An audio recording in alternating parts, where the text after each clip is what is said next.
In this video, I will give you a preview of the upcoming UFO report that will drop before December ends. On December 8th, the fiscal year National Defense Authorization Act of 2023, containing the UAP legislation, was passed by the House of Representatives. And on December 15th, the Senate also passed it. All that's left is for President Joe Biden to sign the bill into law, which is expected to happen by the end of December. Last Friday, members of the press were briefed by Sean Kirkpatrick, who is the head of the UFO office AARO, which stands for All Domain Anomaly Resolution Office, as well as Ronald Moultrie, who is the Undersecretary of Defense for Intelligence and Security. Let's go over that briefing to gain insight on the upcoming UFO report. To keep this video as concise as possible, I will start off by telling you that the Office of the Director of National Intelligence released a report in June 2021 that documented 144 UFO incidents reported by government, military, and intelligence officials. And in May of 2022, at the first congressional hearing on UFOs in over 50 years, it was conveyed that 400 UFO reports had been received. Finally, on Friday, December 16th, during the press briefing by the Department of Defense, Dr. Kirkpatrick, the head of AARO, during that press briefing stated that his office had analyzed several hundred more since then, including some reports about incidents that predate 2021 but had only recently been filed. He believes the cutoff point of those UFO reports is 1996. So let's dive right into the media roundtable on the All Domain Anomaly Resolution Office that took place on December 16th, 2022, with Ronald Moultrie, Undersecretary of Defense for Intelligence and Security, as well as Dr. Sean Kirkpatrick, the director of the All Domain Anomaly Resolution Office. Okay, we've only got time for one more question. I want to give it to the phone because most of just about everybody, sorry Moshe, Jeff Skogel, you there? Hi, thank you. And I ask in all seriousness, you've spoken about how you haven't seen any evidence that any of the phenomena could indicate visitation from another planet.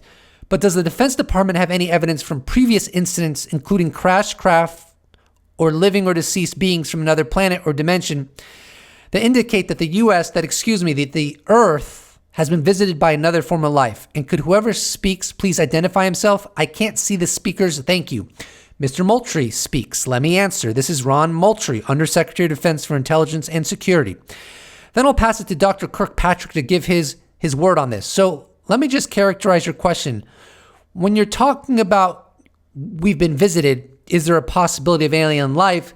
So I'm going to discount meteorites and things like that might have microbes on it and those type of things, and just talk about things that may be intelligent life that may have crash landed on our planet or that may have somehow visited our planet. In terms of holdings that I have seen and holdings that we have gone through, and we are being very thorough about this, and we are going back and trying to understand all the compartmented programs that this department has had, understand all the relationships that we may have had with any other organizations and all the predecessor organizations that were established before we were officially a Department of Defense. We've looked at all that. I have not seen anything in those holdings to date that would suggest that there has been an alien visitation, an alien crash, or anything like that.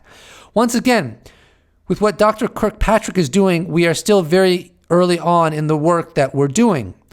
But that means we have to go back retrospectively and understand some of the holdings that we have.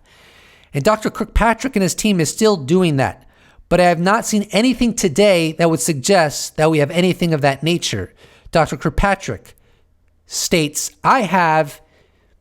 in the research I've been doing, I have not seen or heard of anything at this time that would support that. So right off the bat, from what Dr. Sean Kirkpatrick and Ronald Moultrie stated, it seems clear that even the classified UFO report that Congress will receive will not discuss a UFO program that is responsible for recovering UFO material and potentially even biological specimens.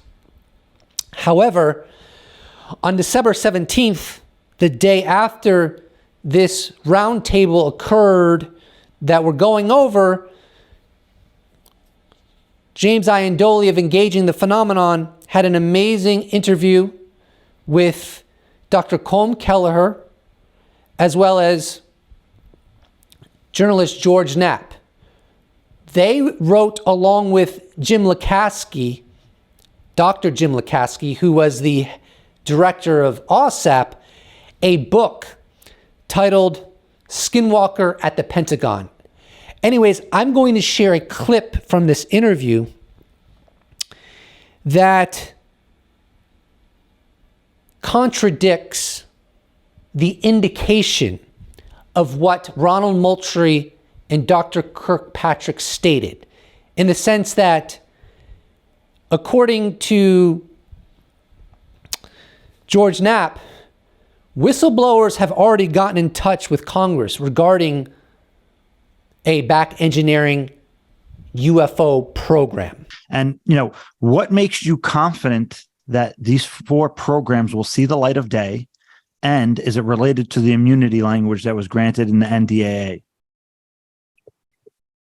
Well, I think I'm confident that some of it will come out because there are people, whistleblowers, who are lining up to tell the story. And, I don't know how far Colm wants to go, but there are colleagues of his that know so much more. And not just the generic story of we've got crash saucers stashed somewhere.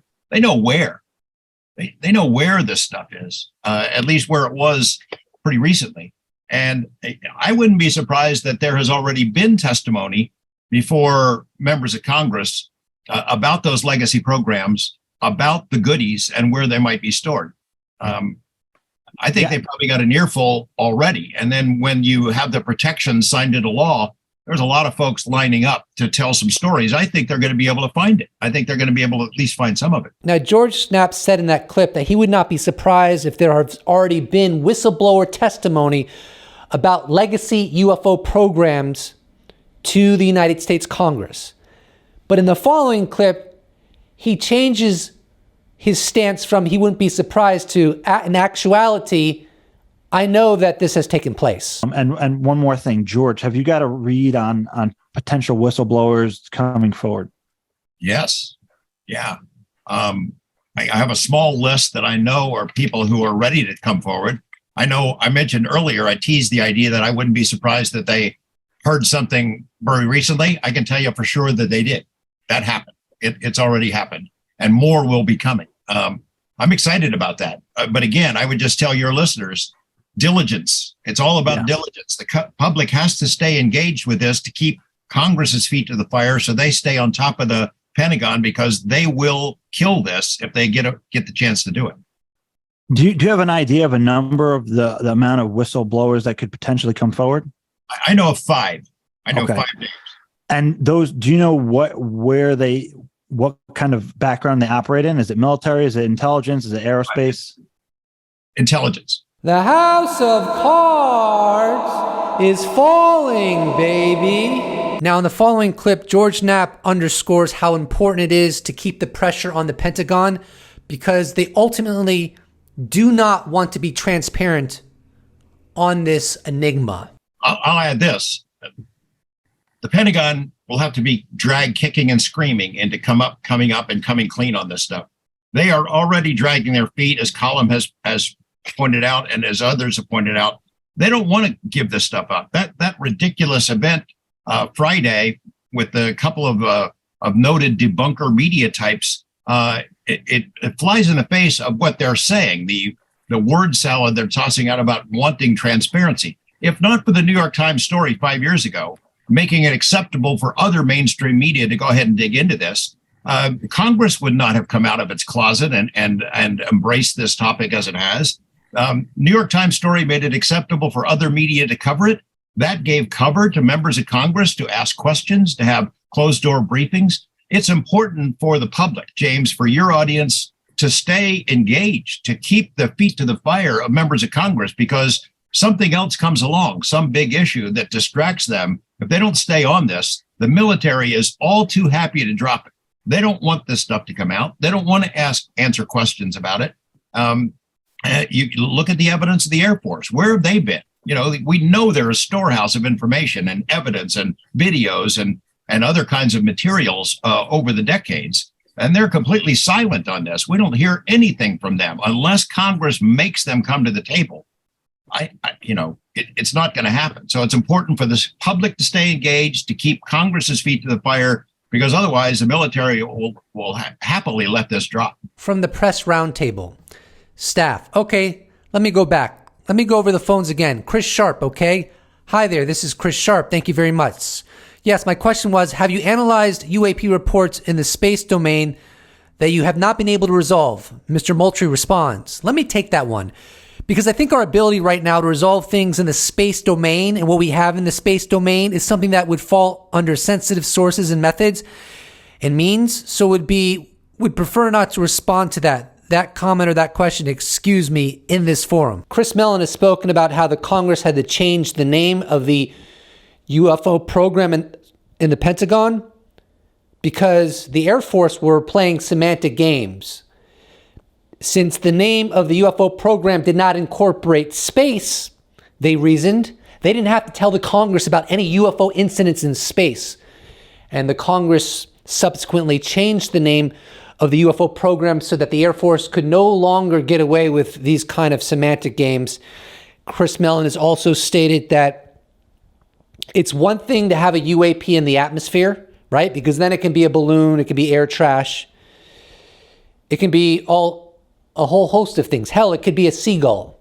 But in space, those possibilities are removed from the table. There are no seagulls in space. There are no balloons in space, like there would be in the atmosphere. There are no planes in space, obviously. Now, that doesn't mean that if you detect a UAP in space, it's necessarily anomalous. Stuff falls off. I've heard stuff can fall off satellites and so forth. However, if, on the other hand, there is a UFO program that's legacy within the Air Force, and they've been monitoring UAP in space of unknown origin, well, guess what? You got to tell the Congress, because they're trying to get to the bottom of what UAP ultimately constitute. And if there's UAP in space that are unaccounted for and moving in ways that are beyond known technology, I would imagine that's a pretty good indication that maybe we're not alone. Staff, Jeff Skogel. Question from Jeff Skogel. Have you detected UAP demonstrating technology which you are unable to explain? Mr. Moultrie responds. Do you want to take that one, Sean? Dr. Sean Kirkpatrick conveys. There are things that appear to demonstrate interesting flight dynamics that we are fully investigating and are researching right now. Mr. Moultrie interjects. But Sean, is some of that the sensor phenomenology, sir? Dr. Kirkpatrick responds. Some of that could be sensor phenomenology. Some of that could be flight dynamics of the platform. Some of that could be just an illusion. There's lots of different ways that we have to investigate all of those in order to get to the truth. I just don't buy it. I just don't buy it. And I'm not saying I know I'm correct, but my analysis points in a very different direction. Let's keep in mind, and journalist George Knapp went over this, that the Pentagon wasn't going to say anything to the United States Congress about UAP prior to the December 16th, 2017 New York Times article. They were forced in this position. It led to the Congress inquiring about UAP, getting briefings on UAP. Prior to this New York Times article, by and large, the Congress were told bupkis about UAP. And when I did a video with one of my sources, he told me that the Congress has come to the assessment that they've been lied to for decades. And obviously, when I say Congress, I'm just referring to a portion of Congress. But anyways, there is no desire of the Pentagon to be transparent on UAP. There may be elements within it that want to do what's right, but by and large, the Pentagon has been going this trajectory for decades. And now they're forced into a corner because the Congress is pursuing this issue. and they're forced to discuss it. But back to why I don't buy it. I don't buy this lack of clarity on UAP simply because Luis Elizondo has already come out of the Pentagon saying that the evidence is robust, that we are dealing with technologies that surpass all known technologies. How much longer can people like Ronald Moultrie and Sean Kirkpatrick act as if the data doesn't exist and is not clear? How much longer can they employ this rhetoric that I do not buy? And I could be wrong. But George Knapp said very explicitly that he's aware of whistleblowers having already informed Congress about legacy UFO programs, and that he knows of 5 whistleblowers that are lined up to communicate to Congress about legacy programs once the NDAA passes, which will happen later this month. Ladies and gentlemen, it seems very clear to me that this phenomena, this enigma, has been studied for decades. Decades. It's not like on December 16th, 2017, when the New York Times article dropped, the government's like, oh, UAP. Well, that's interesting. No. They've known about this phenomena for a very long time. They have satellites and carrier strike groups. They have the space fence. They have NORAD. They have footage of UAP. Do you recall that Luis Elizondo said that the FLIR 1, the gimbal, and the Go Fast videos are some of the least compelling videos capturing UAP? And furthermore, witness testimony reveals that those videos are small portions of the total length of the originals capturing UAP. It's just so obvious to me that we're being communicated in a way that does not represent the actual knowledge pockets of the United States government have on this phenomena. That seems very clear to me.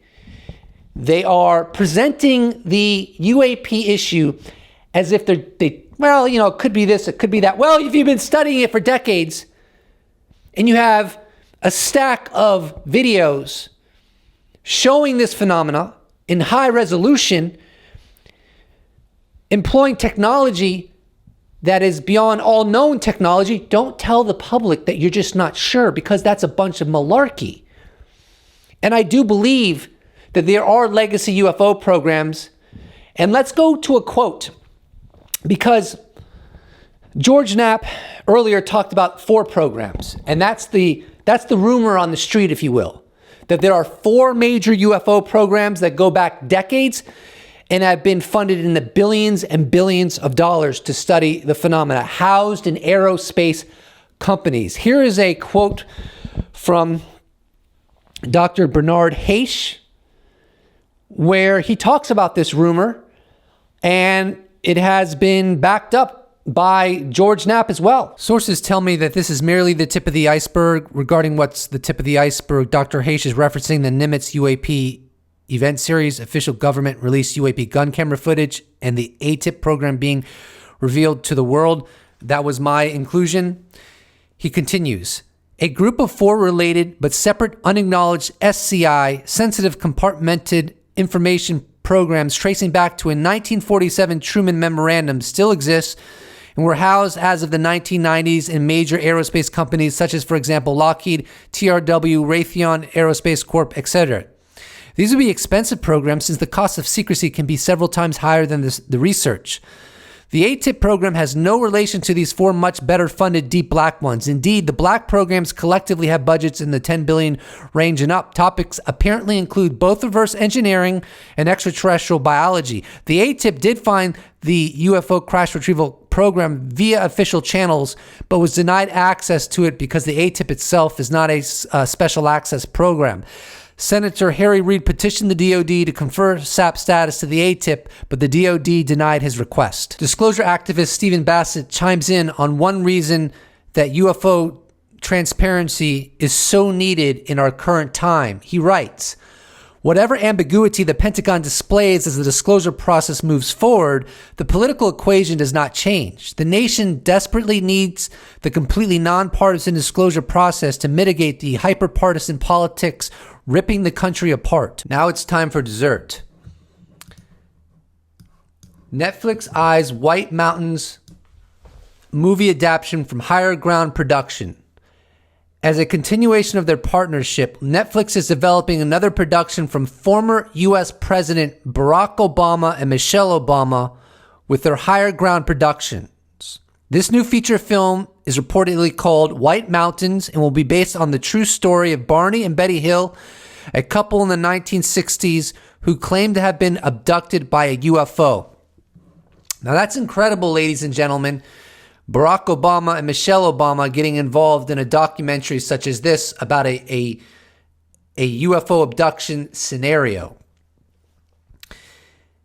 That really does seem to underscore how times have changed as it relates to this topic.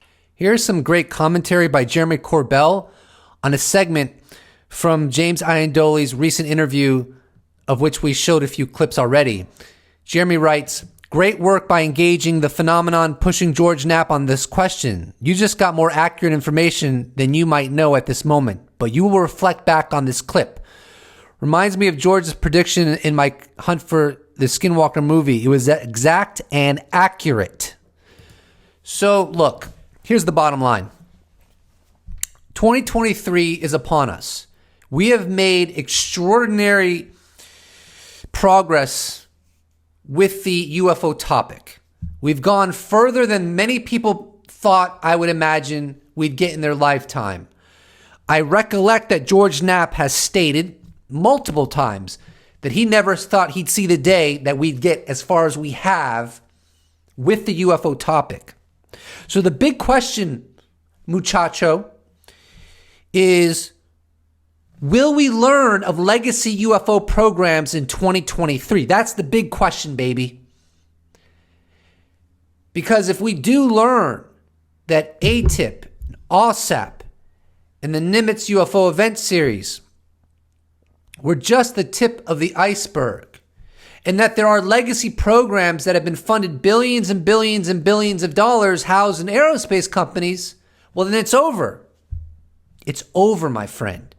There's no longer a debate about the UFO issue. At that point, it's hard to deny that there's a there. Now, some would say, well, we still need to see the smoking gun. Well, hopefully we will. Hopefully better videos will get released. And we'll get something more tangible than we've already gotten. But 2023 should be extremely fascinating, to say the very least. I want you all to know that I've started a medium.com account and I wrote my first article, and I intend to write at least 1 to 2 a month, if not more. My love for writing has been rekindled. I will continue making videos, and I don't anticipate the writing is going to interfere with that. But I just have found that writing allows me to express myself in a way that video does not facilitate so much. So my first article on Medium was written on December 15th, and it was titled, "The Next Few Years Will Determine UFO Truth. The debate between skeptics and UFO believers on the government's knowledge of UFOs will end with facts." I'm going to link that right underneath this video.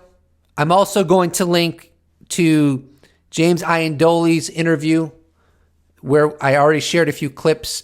It was an excellent interview. I recommend checking out the totality of it on his channel. If you are a Medium user, I'd really, really appreciate if you followed me on Medium. Again, there's a link to that article below. I hope that I can acquire a very sizable audience on Medium, because writing is something that I find incredibly satisfying. My next article on Medium is most likely going to be about my telepathic experience that I've mentioned before. and I'll go into it, but the bulk of the article will be what I learned from that experience. So if you are ever really interested in the telepathic experience that I had, or at least that I remember having, you're not going to want to miss that article. So please follow me on Medium and stay up to date with that, because I'll be publishing articles on the regular, and I'm very excited for that. Please do not forget to subscribe. If you'd like to support this channel, you can check out my merch shop where I sell t-shirts. You could become a patron. You could become a YouTube member. You could give me a one-time donation. All of those potentialities are in the description box below. Or you could just slap a like on this bad boy, and I will appreciate it so much. Thank you so much for watching, and I look forward to seeing you in the next episode. And if you're still watching, please put in the comment box below 2023 so I can have the satisfaction of knowing you watched up until this point. I will see you in the next episode. Special thanks to all patrons, YouTube members, those that have bought merch, those that have given me a one-time donation. I couldn't do without you. Thank you so much. See you in the next episode.